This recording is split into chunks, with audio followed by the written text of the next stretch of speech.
Welcome to Chillin' 101. We hope this video helps. You start now, park level, turn everything off, and remove the seat or panel to expose the battery. Once done, inspect terminals for heavy corrosion, white or green powder, that can block current.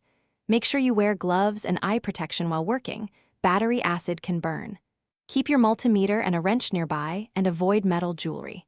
Touch each terminal briefly to confirm it's solidly attached. Loose clamps will skew any test, so snug them before moving on. You now measure voltage.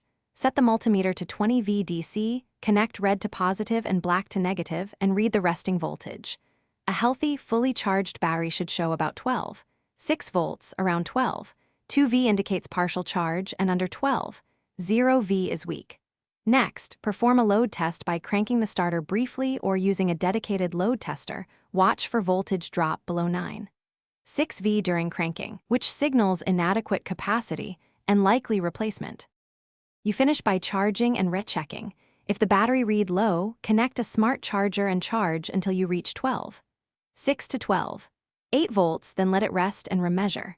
Once charged, clean the terminals using a brush and a baking soda solution, rinse, dry, and tighten clamps. Poor connections cause false failures. If voltage holds briefly but then drops fast after load, check the charging system. A weak alternator or a dying battery will show these symptoms. Thanks for watching.